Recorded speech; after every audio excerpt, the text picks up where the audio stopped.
Howdy, and welcome back to a long play video where I'm going to explain my thoughts and hopefully I don't face a blooming cheater. Um, so, I love your idea of me pairing up against you guys. Obviously, that's going to take a little bit of planning because we need to time it right and a bit pushed for time on a Sunday here. It's a beautiful day in England, and for that reason, I thought I'd just try to face anyone I can. Now, let me talk about the opening before we dive into anything else. Now, my opponent's played this weird move, knight to c3. Now, against that, had I gone f5 and move 1, it would have given him the opportunity to go e4. And one thing about the Dutch that you have to watch out for is if you play f5, e4 is often a good response to that. So instead, I'm going for a French defense structure. Okay, this is a bit different to the Tigers modern we've been following, but at least in the French defense, we get this. Well, again, I've done a 2-part DVD on this in the shop, which you can go and look at now. Buy, whatever. And this is the so-called win-aware variation, which is an older variation. I see Wesley So's playing this nowadays. Can't be bad. The other move you can play is knight to f6, and my opponent's captured on d5, which is one of the more boring variations. But in chess, you're going to get this, especially when you have the black pieces. You're going to get times where you have to suck it up, and your opponent might want to go boring. There's nothing you can do. You just have to go, right, he's gone boring. What can I do? And this is very similar to the exchange French, where obviously the pawn structure is dead symmetrical. So when you have a dead symmetrical pawn structure, it's going to generally be who gets a good pawn break in or whose pieces become better. So you've got to look at what pieces you want to exchange, what pieces you don't want to exchange. But to start with, let's develop. And the main move here is this move, developing and pressurizing this pawn. Now, what pieces do we want to exchange? Because I said this is very important in symmetrical pawn structures. Well, one piece I want to exchange is this bishop for this bishop. The two pieces I've highlighted. Why? Because it strikes me that his bishop on d3 is a much more active piece. Imagine I castle. It's going to be striking down across to my king. So a normal way to do this would be to go knight e7 and bishop f5. And also, if I want to keep this a bit more spicy and give more winning chances, I might not commit my king to castling kingside so soon, because I might want to castle queenside. Another reason I want to move my knight here to e7 is that if I move it to f6, it gives my opponent a very natural pin with bishop g5, and that's a bit of an uncomfortable pin. So all in all, this looks like a good move. The other move I was considering there, by the way, was bishop g4. And this would have a similar idea. If he hits that bishop with h3 or f3, then the bishop can come to h5 and to g6. And again, I'm just trying to swap off, like I said, my bishop for his bishop, because the bishop on d3 does seem like a good piece to me. His bishop on c1, which is really the equivalent of my bishop here. Well, he's gone for a similar idea now to what I was saying. It can be a target when it comes out, because like my bishop became a target, his bishop can become a target, especially... I'm going to go f6 here because I'm going to show one reason why I didn't put a knight on f6, and it makes perfect sense to me to break this pin on my knight. And especially if I castle queenside, because if you imagine I castle queenside, that means pushing my kingside pawns becomes a much more dangerous option, because my king won't be behind those pawns, so my king won't be weak. So I'm now very tempted to try and castle queenside and get this to happen. Now, I should really consider other moves that hit his bishop here. I should consider g5. g5 looks quite possible, actually. Obviously, I have to be careful with a move like g5 because it weakens this diagonal towards my king. But if he can't take advantage of that, I think I would play it. Another problem, though, with g5 is that if he has time to arrange a quick h4, that might be annoying. So maybe it's best just to stick with my simple plan. Again, some positions you're going to have to stick to simple play. I think this must be right, because you can see his bishop there was becoming even stronger because my light square's a bit weakened. Why were my light squares a bit weakened? Because I placed a pawn on a dark square. This is clear to see that when you place a pawn on the opposite colour square to your bishop, the other squares become weaker. But really, the one thing to remember in these boring symmetrical positions, like the exchange French, like other things you might get, it's very important just to work out which pieces you want to exchange. And here, as I've said, I'm quite happy I've exchanged light square bishops off. Okay, he's attacking my knight here. It makes perfect sense to me to defend that knight. I mean, knight over to h4 is interesting, but I think he has a good queen g3 move. My knight looks pretty good there. Queen wants to come to d7 anyway, because I said I want to have possibilities of castling queenside to give myself better winning chances. You don't have to take crazy risks to imbalance a position to win. You just have to play logical moves and give yourself many options. So, you can play, if he castles queenside here, I may even consider to go kingside, just so we can keep an imbalance in the position.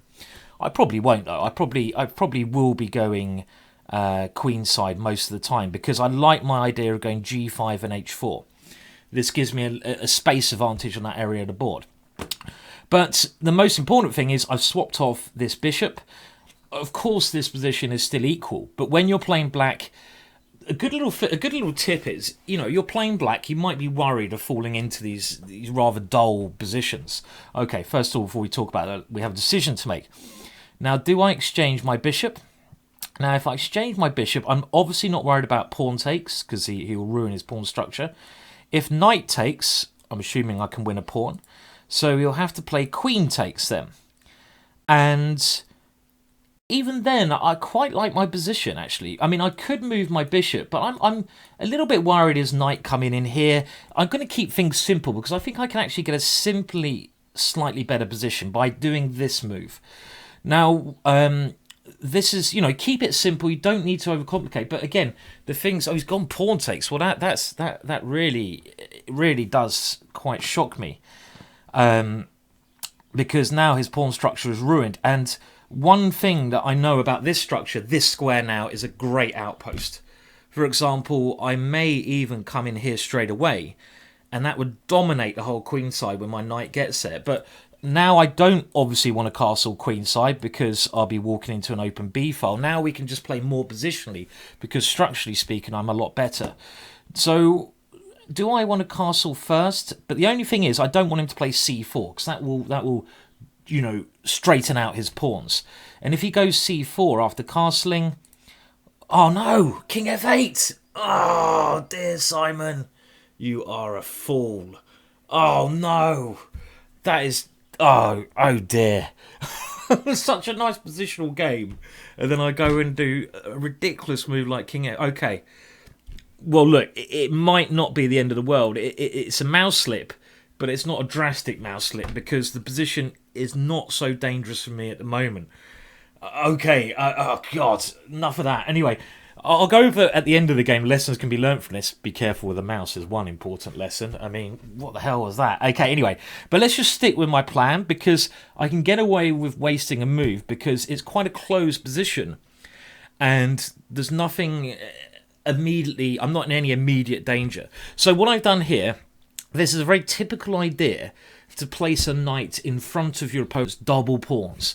In actual fact, the square on c4 is an outpost, and I've followed it up with a double blunder, which I'm just okay, this is not so bad because it's only one pawn, but that's really thrown me.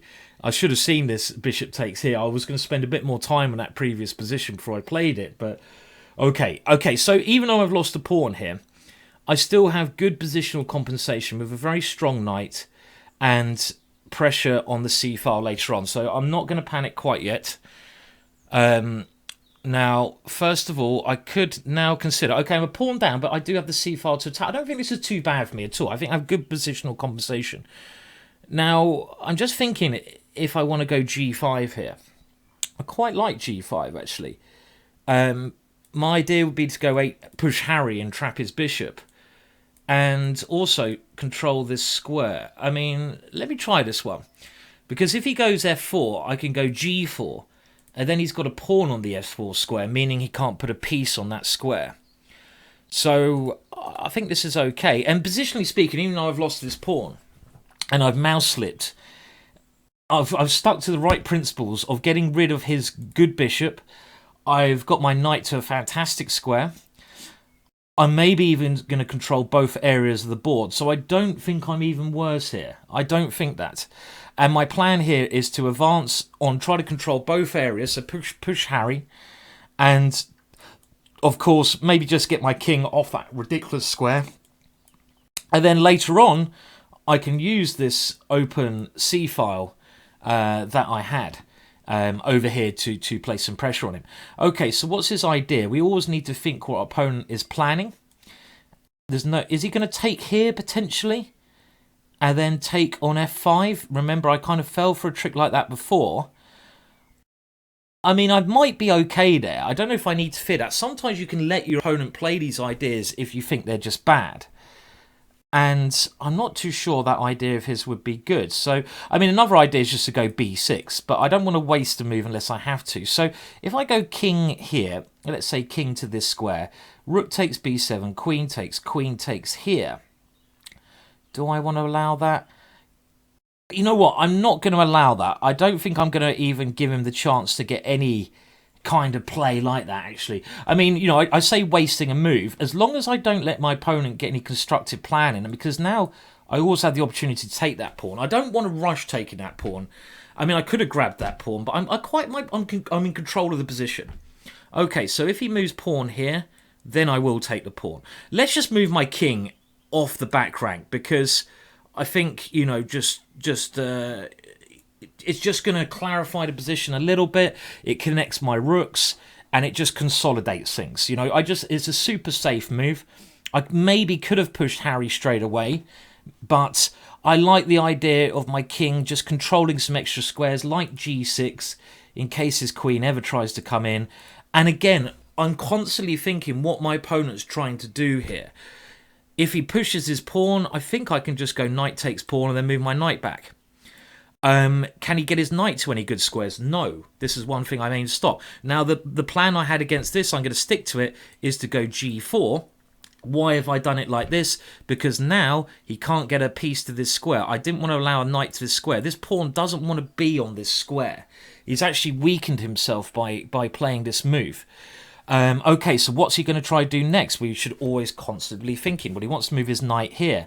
Now, against that move, I could always just take it. But another plan would be to meet it with knight d6 and then try to get my knight to e4. So what I'm thinking is, I go h5, he goes knight g3, I go knight d6.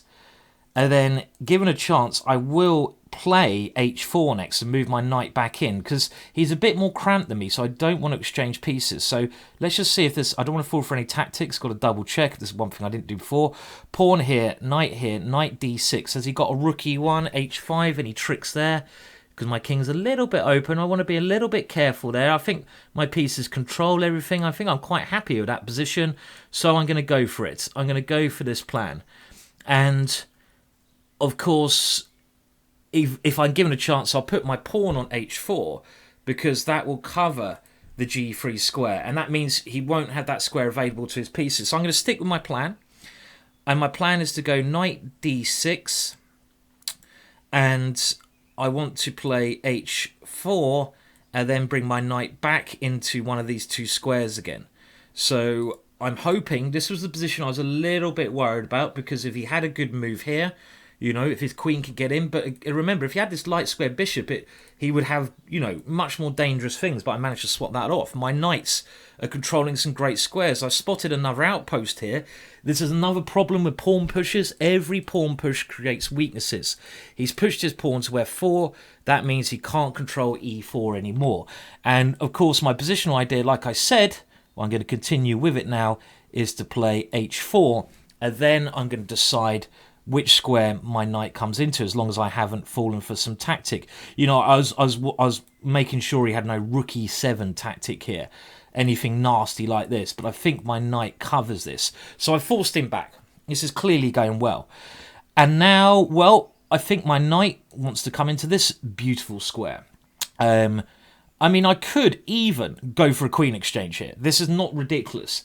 But I don't want to exchange queens because then his pawn would take, and having a pawn here would be fantastic for him because having a pawn on that square would cover these two important squares. So let's just continue moving my pieces. And knight to this square looks like a very good move. And his knight can now not get in the game. So let's try to think how he can get his pieces in the game, because we need to stop that. If his knight, can his knight get back in the game via this way? I don't think it can. It can't. It hasn't got any future. Can it get back in this way? Not really, because I can always go a5. His knight is dead. His bishop is dead. His pieces are dead. Now, I could, if I want to, play the move knight to d2 and win the exchange here straight away. But you know what? I really like my knights. I don't even want to rush this idea. I mean, maybe I should consider it, though. Knight here. Then he will go pawn takes pawn. And... well, I have a couple of options there, but I think I just want to keep domination of the position. The only thing I'm a bit worried about my opponent playing is this move. If he played, that's what he should have done last move, play this move. Because if he plays this move, it gives his knight potential. Okay, so I don't want to allow that. But if I try to stop that move, he'll take on h4. And then he gets back the g3 square. So... how am I going to stop this idea? Well, do I even change plans and take on g3 now? Open up the h-file, knight takes g3, and then say, okay, you swap one pair of knights. I can go here, you take the knight. How is that? Do I want to do that? I don't necessarily want to do that because I'm in total control. I don't want to give any control away. I mean, maybe knight d2 is the best move here. Let's just have a think. So I'm just going to think about these options here while we decide, because it's a very promising position. I don't want to mess it up, of course. I want to control the position, but if pawn here, I don't want to allow this little move f5. This would have been a great way for him to get counterplay. Okay, so if I go f5, he takes here. And then I can maybe just grab this one. Here takes here. Well, no, I think taking on g3 is a better way of doing that. Knight takes g3. And then here takes... I have to take my f-pawn. I keep good long-term domination. But he can get a good blockade, but the bishop comes to g3. So takes, knight takes is annoying. f5, because I want to take... Okay, if I take here, I attack his queen. He has queen g3. Then I have rook here. Where's he going to move his queen? So takes, knight takes, f5, knight takes knight, pawn takes, queen maybe to e2. And in that position, well, he wants to just get a blockade with bishop here. And I'd have chances to break that through. I probably would be doing very well there, but there must be an easier way here. Must be an easier way. And I don't want to allow any counterplay here. This is the key thing. Now, knight d2. Let's go back to this one. Pawn takes pawn. Is knight check anything? Knight check. Can I just go for a checkmate attack? King g2. No, I don't like it. It's a pity I can't go h3. Let's just check that again. Pawn here, queen takes, knight f4. Well, I suppose then I could just go knight d2. But it seems like I'm letting his pieces in when I don't really want to be letting his pieces in. Okay, I'm going to take here. I don't know if this is the best decision. That was a critical moment in the game, actually. That was certainly a critical moment. And maybe taking this pawn like this is not the best way of doing it. But the reason I'm doing this is just to try to keep control risk-free. So the other lines, it seemed like he could get into the position. Even by winning the exchange there, it felt like I'm losing my grip on the position. So by playing this way, what I'm trying to do is to keep my grip. I'm trying to keep my grip on the position. In actual fact now, I'm just wondering, last move, if I should have played rook h3. That might have been an even stronger move, just to try to stop him or delay this one. But the point is, his bishop again is a terrible piece. This is very important to note. I've left him by doing this clever exchange earlier. You remember I exchanged off my bad bishop. I've left him with this terrible piece. Okay, so I think I'm forced to take this pawn now. Now he can sack the exchange here, and he has gone for it. And this is something I thought he might try, because otherwise I had this big grip on the position. Now I was hoping that rook c8, because if he can get his bishop somewhere like d4 now, you know, this could get very dangerous for me. But this is again, I've maybe let it slip a little bit. That was a key moment that I had. I mean, this position I think is still looks perfectly okay for me, but it's got a little bit more complicated. So his plan is to go pawn here, and then bishop to d4. Now I'm just going to stop him again. I'm trying to stop his pieces coming to life. So queen f5 stops his pawn moving. If that pawn starts moving, his rook might come to life. I'm not even worried about taking this pawn. I'm trying to keep control. And now against this one, I put my pieces on light squares, and hopefully this keeps control a little bit. But I say keep control. He's found a very clever way there to break out the grip, and he did something very clever. When you're getting ground down and the tight is gripping in your position, you have to try and look for extreme ways to do something, and my opponent found a good way of doing that. So he certainly came up with the right idea.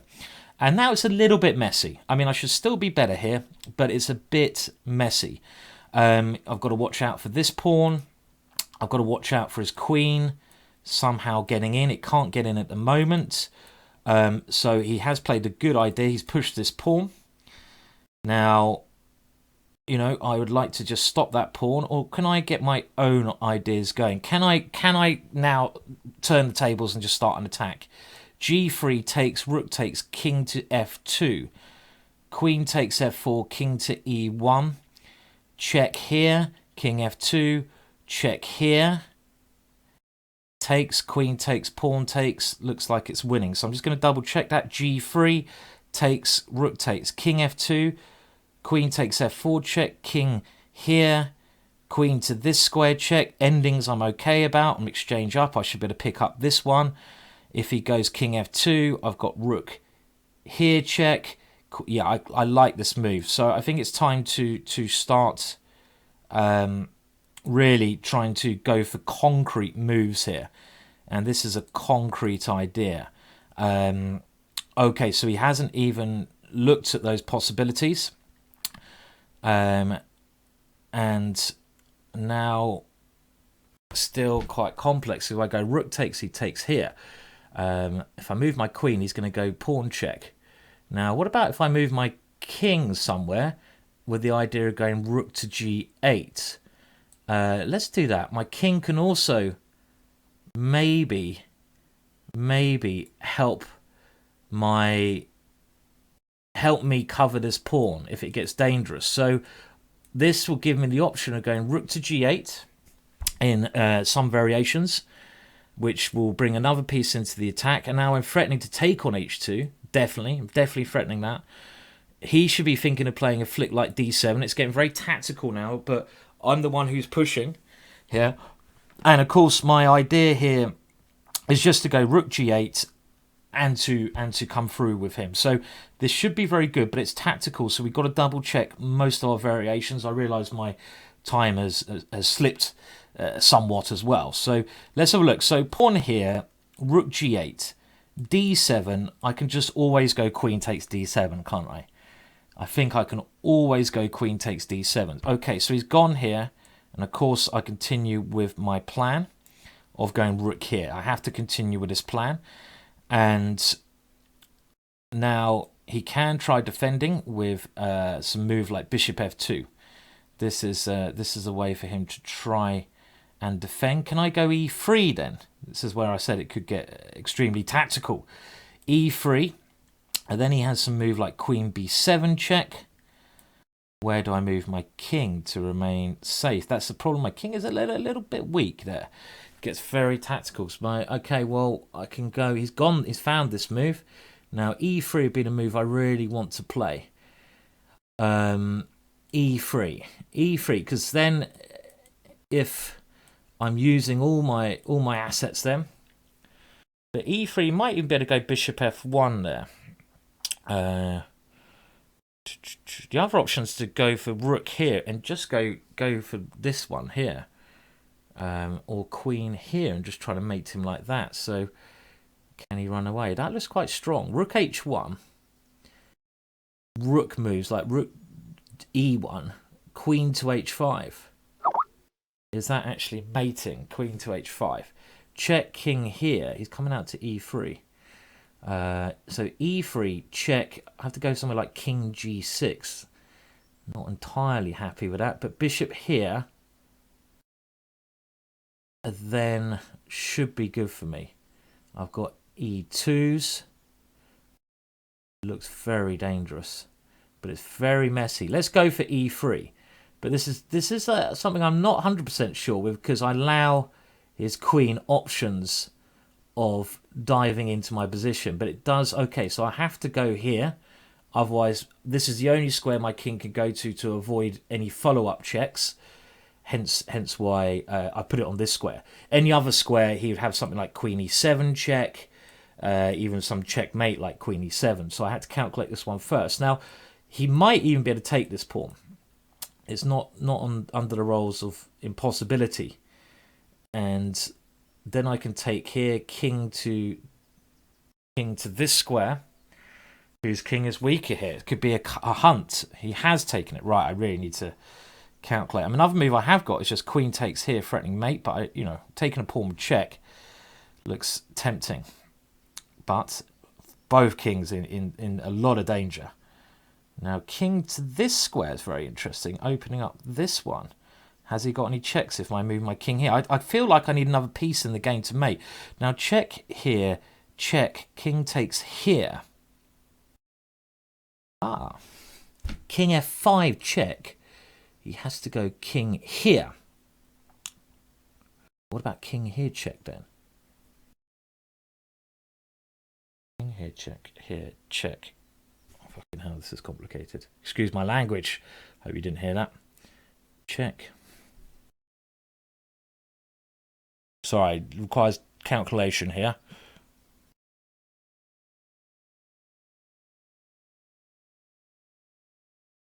Well, I can force a draw like that, but of course we don't want to do that, do we? Check.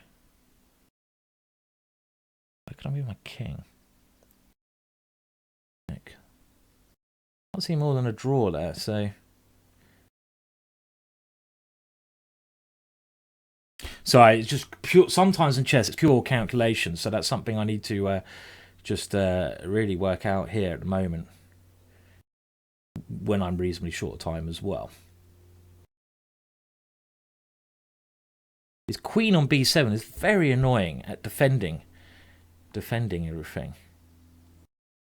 Now, I can't see. I'll show you at the end of the game what I was thinking there, because it was a very interesting combination that came to mind there that maybe did work, but I couldn't quite get it to work. Now, the only move I'm worried about here is rook f3. This is the only move that is annoying to me. I mean, I can take here then, and he has king here, but maybe he's okay there. Maybe he's okay. That was a key moment, actually. Key moment in the game. So rook f3. What would I do against that move? Every other move doesn't seem to bother me. Again, taking on g3 looks logical, but then with the king coming here at the end, what do I do next? Well, I have queen to h3 there. He has no checks, because if he pushes the pawn, I take on e3, and I'm threatening some own things. But my king is very exposed in that position after something like queen e4. And if I check king f1, I don't see any more than a draw there. So, see, this is the thing about earlier on when I kind of let my grip on the position slip a little bit. I shouldn't have got into these messy tactical positions. Messy tactical positions are fine, but you just have to be a bit careful that you've calculated things very well. If there's any doubt and you can keep things simple, then obviously that's what you should do. So rook here, queen takes here. Is that another option? Well, then check with the pawn. King here, queen h7 check, game over. So rook here, I have to take on g3, and it looks to me that might be heading to a draw. You know, he's got a lot of pawns. My king is very exposed as well. Maybe I should have spent another minute on my last move, actually, just to work out. Again, it was pure calculation, and I think I was a little bit lazy with my calculation there. So rook f3. Otherwise, I think I'm just blasting through, aren't I? I mean, you can go bishop f2 there. But then I've got rook takes g3 anyway. Takes, check. And I'm taking on f1. Should be winning at the end as far as my calculations go. So bishop f2, I just take on g3. This has to be winning anyway. Has to be winning for me. So rook f3 is the problem. And if I try to move my queen, he's always got f5 check, which is a real annoying. Maybe I should have put my king on... No, because then he has queen f3 check. So, okay, so let's keep thinking. Rook here. What else can I do? Queen h5 check again. Checkmate even. Wow. Rook f3, queen h5, f5 checkmate. Don't want to be doing that. So rook f3, I take on g3. He takes, rook takes, king f2. And then I play a move. His queen is a great piece covering so many squares. But in that position, after king f2, I play queen h3. And then he plays a move such as queen to e4. He's threatening at least with petrels in that position. If I check him, you know, I don't even know if I've got a draw there, to be honest. It's not entirely clear I've even got a draw. Rook f3 is a very annoying move. I suppose after rook f3, I can try a little intermezzo like rook g7. That's a good idea. Aha. So rook f3, I don't see taking on g3 leads to much. But after rook f3, if I go rook to g7, this tries to force his queen off this very good defensive plan. Does that help? Does that surely help me do something? Should do. Maybe I'll have to try this one. So rook f3, rook here. If he plays just queen c... Oh, okay, well this one I thought I was winning. I thought I have check, takes, king f2, queen takes f4 check, king to e2 or e1, rook e3 check, and then he has no checks, king here, rook f3. This is winning. This is just a blunder on my opponent's part, I think. This move will calculate to be winning. That was a key thing, and I think as long as I've calculated this correctly, that my opponent has just blundered there under. This is another thing. Even when you're attacking in chess, and I did have the one. I was the one attacking, even though I wasn't entirely sure it was sound. Even when you're attacking, it's so much easier to attack than defend. You play one bad move defending, you lose the game.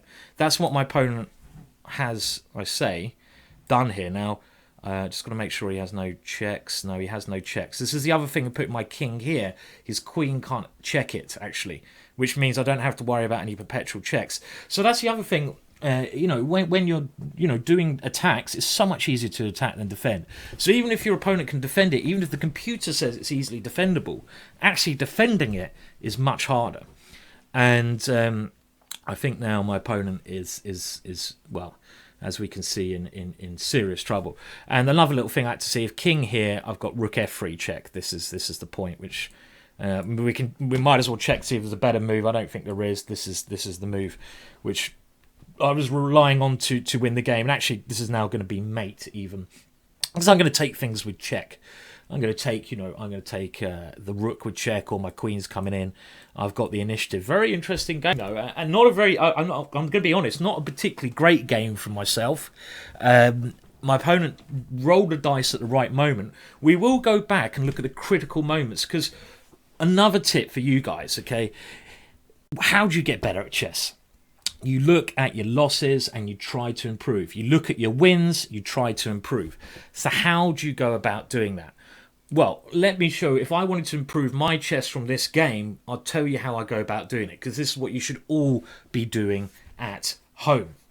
So, well, the opening went okay, and the one thing that we need to know from these symmetrical positions is which pieces do you need to exchange. And as we can see, exchanging off these bishops was a key idea in the opening. And when I managed to get this in, as we see, well, already I'm at least equal. I'd even say I'm a little bit better here, because this bishop, which might look okay, is more of a target for me to attack. It doesn't have anywhere solid to go to. It's actually quite a bad piece. And I keep my position flexible, queen d7. And here I'm very happy to swap off my bishop, because I kind of thought that my two knights I'm left with, well, pawn takes in my eyes is just a positional mistake here. My opponent had to play queen takes. But I still think my two knights are better than my opponent's bishop.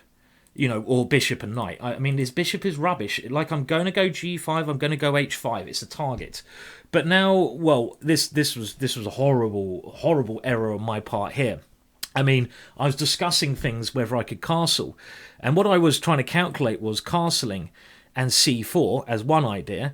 And the other thing I was trying to calculate is castling, bishop takes c7, queen takes c7, taking on f5, and then something, well, you know, let's show it. So I was calculating, the reason I didn't castle here straight away is, well, I mean, he can take on c7 as in the game, but this is very risky for him, because he could get in a lot of trouble on the e-file. But the move positionally I was more worried about was him playing c4. This was actually more of a concern to me, because he then straightens out his pawn structure on the queen side. And that was something I wanted to grip down on. He gets rid of his double pawns because, you know, I take on c4 and he takes here with check.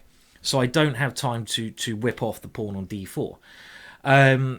Sorry, we have to, every time we analyse, I think there's probably an easy way of doing this, but let's just go back. So, obviously my next move is a horrible sort of mouse slip kind of blunder. Even knight d6 might have been good here, but let's just see how things developed. Now, knight a5, okay, followed one mistake with another, but it wasn't even that important that he takes it. Funnily enough, this pawn, it is a pawn, but it's not a great pawn, because later on, I'm going to be able to double on the c-file, and these pawns here, all of his queenside pawns are immensely weak. They're immensely weak. They're ready for the picking. So my knight just comes in. The tactical justification was if I took his bishop, he takes my knight on f5, but this is not the key moment even here. Bishop g3, and now I like my next move. I think it's a good move. It just stops any ideas of a piece coming to f4, which he may or may not have been trying to do, but why don't we just stop that and create some space on an area of board? I also create the idea of pushing Harry. So g5 is a good move. Now rook b1. Now I could have taken on a3, but what I'm trying to stop here, let's just show. I don't want to. I realised at this point my opponent is lacking any active play. He's lacking any good pawn breaks, and he's lacking any good piece maneuvering, any pieces that have any relevance. His pieces don't have any relevance. They're not doing anything. And if you're in that position, these are the two things that stop your opponent from doing pawn breaks and piece relevance. You're halfway to winning the game. Now, my opponent's pieces, they're not really doing anything at all. Name one piece that does anything. I don't really think they do anything. My pieces, on the other hand, control some great squares, and I can easily improve my position. My opponent can't. So that's why I didn't grab something like here. I didn't even bother analysing this. In a long play game, I would have, like real long, but I was a bit worried about rook takes here, and then his queen coming in here. It might be okay for me. This might still be good, but he's got bishop d6 check as well. Actually, that is another thing coming. I don't want to. He's getting a bit of activity. I'm giving his pieces some reason to play, and I don't want to give his pieces some reason to play. It doesn't make any sense. Hence why just b6 stops any of that. My opponent plays a4, but I realise if he pushes the pawn, now I can take. So I just improve my king position. I connect my rooks. I get out of any checks with his bishop. And if his queen comes in now, my king does a better job of defending. Now, my plan, it might have been stronger to play h5, but I'm just sticking to very sensible positional ideas here. And he has to move his f-pawn at some point, and when he does, I block things up because it means he's put a pawn on a dart square. He has a dart square bishop, so his bishop is now a worse piece because he's blocking it by his own pawn. So he's made his position worse. He's also now blocked his knight in because his knight has no potential to come to f4, so his knight is bad. So I now come up with this plan, which I think was a very good plan. Exchanging pieces when your opponent's more cramped is not a good idea, but a very crafty idea here was to force this knight back, and now look at these knights. And I'm really dominating the position here. It seems like I've got a great position. Now, I think my opponent's next move, it was a slight error. If I was white here, I would have gone this move, for better or worse. I think this has to be played. I know it sacrifices a pawn, but at least now he might be able to get some activity. Let's say, for example, he goes bishop to e3. He's activating his rook, his knight, his bishop. They all have this f4 square to move in. So this would have been a very good positional pawn sacrifice for my opponent with an unclear position. I'm sure I'm better there, but it's not entirely clear. So if we go back again to actually what happened in the game, g3. And now I think here, another thing you've got to do when you're analysing your own games, you generally know yourself when there was a turning point in the game. Now, using a computer when you analyse your own games can help you know where you blunder, but is it going to teach you stuff that I'm trying to get across here verbally? No, it's not. Looking at a game that, this is one reason having a coach is good, because a coach has hopefully a better insight into chess than you do. But in this position, I know this is a critical moment. So what I would do now, I'm not going to do it here, but let's say I was analysing a game I want to really improve. I'd probably spend half an hour on this position without moving the pieces. Do not move the pieces when you're analysing. You've got to get into the habit of thinking like you do, like you do at the board. So many people I know, when they're looking at position, will try out ideas by moving the pieces. That's not going to help you. Trying to really think for about 20 minutes on the position, look at all your plans, check them out when maybe on the board only after you've done that, and then only after you've done that, check it with a computer just to verify your plans, because then you'll know which way to think. Here, it's a key moment. I think I made the wrong choice. Now, ideally, I want to play h3, but I suddenly saw he has this f5 move. Maybe I should go h3, because if I play h3, look at his bishop. His bishop is absolutely rubbish. Maybe I should just grab the exchange here with knight d2. This is probably also a good move. But my opponent, I took on g3 with one specific idea. And the specific idea, now I'm wondering here, this is where I thought maybe rook to this square was better. But again, I think it allows him to sacrifice exchange. Maybe. I've got knight d2 at the end. He's got knight f5 check. That probably works out well. I think here, rook h3 would have been a stronger move. But f5 is well founded, because I want to stop this pawn from moving, encasing his bishop. My opponent played very well now. He took here. I took here. Now, if he goes passive, if he plays passive, he's in a horrible situation. Let's say he goes queen e2. Now, my opponent played very, very good idea here, because if he does this move, well, first of all, I don't allow him to move this pawn, because even if he has to sacrifice it, his rook will come into the game, and his bishop has potential. So I would block this with a move like queen f5. Now, think about this position. What can my opponent do? Nothing. Nothing at all. He has no pawn breaks. He can't move this one. He has no way to get his pieces in the game. What can I do? I can do a lot of things here. I can double, triple on the h-file. So this is one idea I can do, and I can maybe even try to go a5 and b5 at the right moment, getting a past a pawn. This is a well-known idea. I have moves like e3 coming in. This is completely winning, actually, because he's helpless. So again, you've got to always think about your opponent's playing your own play. But on move 26, what actually happened, my opponent played excellently, and this was a very good move. Always, if you're starting to suffer and you've got an opportunity to go active, go active. And he now played the brilliant sacrifice, rook takes e4. And the point behind this is he's able to get some activity rather than sit there and suffer. I force his queen back, and here, well, maybe there's some wavelength for taking on c3. Maybe that was a good move, but queen f5, I'm not really calculating this game, to be honest. I went the whole game pretty much without calculating, just by sticking to basic principles. And the basic principle of queen f5, stop his pawn moving, and just to keep a hold on this side of the board. d5, obviously always look what your opponent's playing, so I move my king up. Of course, I never want to consider taking this pawn, because he's going f5 again. I don't want to allow this. And now put my rook on the most active square, d6. And maybe here I played it wrong. I played g3 maybe this is a bit premature. Maybe what I should have done first was to try and eliminate this pawn. So something like rook to d8. Let's just get rid of this one annoying thing. Rook d8, try to get rid of that pawn. g3, I thought was good. Now, I thought the key thing with this I needed to calculate, I kind of didn't, I didn't see how annoying queen g2 was. Maybe g3 is good, but I didn't calculate enough there. It was a mistake on my part. I needed to calculate more, because when you're playing a move like this, it's either good or bad. So you need to spend extra time. It's another critical moment, probably the second critical moment of the game. Now, what I was calculating, I'll just show you quickly, move 31. I was calculating this variation where he goes here, I take here, and now king here. And I thought here, well, if I don't have a tactical resource, I don't want to play this because his rook is now coming in. But I thought I had a tactical resource, queen c1. I think all endings are going to be quite good for me because I should be able to deal with this one. I got the extra exchange. And if here, I was looking at rook here, check. And this is what I was verbally calculating. If the king moves, I take on f1. If he takes on f3, which looks like a tactical idea, I can take on f1. And this is what I was calculating at the time, leading to this ending, which I was assuming was winning because I'm going to pick up this pawn.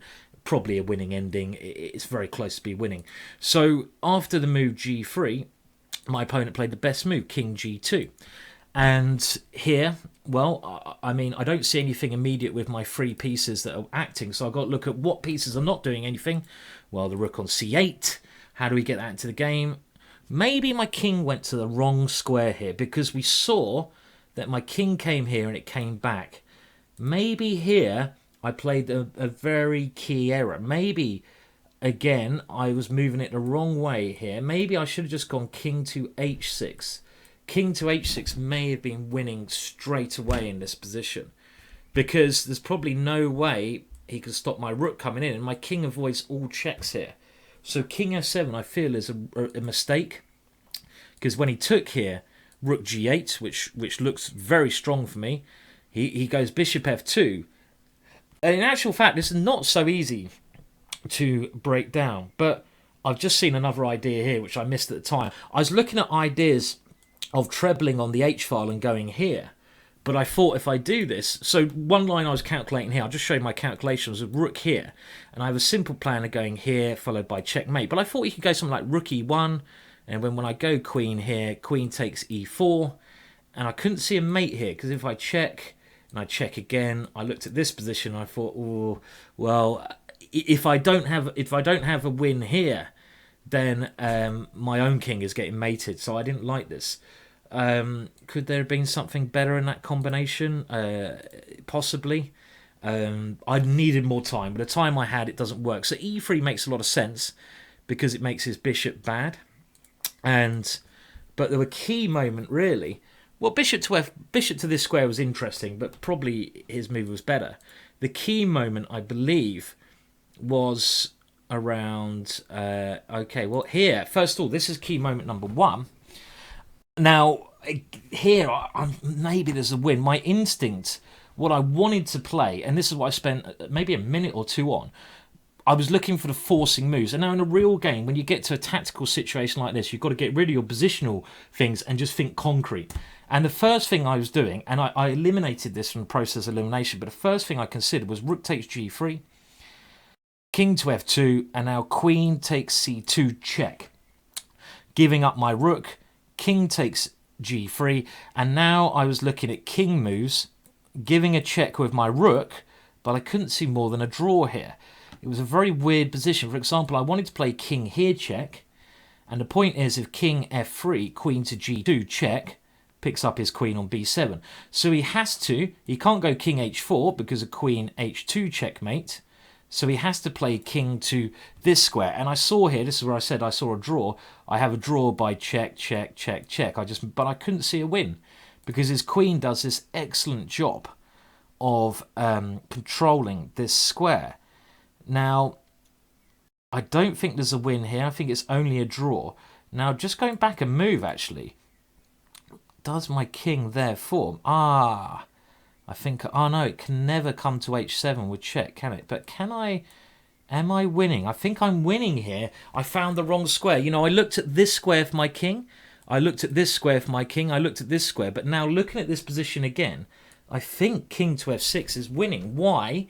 because I need the f5 square for my queen to come to. And this is, again, pure calculation. I didn't quite have enough time. King f3, queen g2 wins his queen. King h4, queen h2, checkmate. King h3, only option. And now, I missed this. Queen f5 check. And it's going to be mate next move. How did I miss this? This is what I felt there was something there, but I just couldn't quite see it. And I panicked a little bit. I need to improve my calculation. But I knew it was there. I could smell it. And here, king h4, queen g4 mate. And if king to h2, we have this checkmate. It's so much easier when you're analysing. And then the game ended with, well, we saw this error here of bishop f2. We saw what happened here. I crashed through. I thought he could play rook to f3. And without analysing this actually, I was starting to get a bit worried here. I might be worse. Because let's say I take on g3 now. In this position after king f2, I thought, ooh, not sure I like this, because his queen does a great defensive job. And if queen h3, I thought he can now play queen e4, just defending his bishop. And, you know, I don't know, queen check, I thought he could even go king e1 here if he wants to try to play for a win. And his bishop and queen defend my pieces. It might be okay for me, but it's not what I wanted. Not what I wanted at all. Okay, well, look, thanks for watching that video. And by the way, I should say to Desert Storm Carl, thank you for the picture. This is a picture of Desert Storm Carl. I'll just try to get him in the picture there if you can see him. My chair's in the way.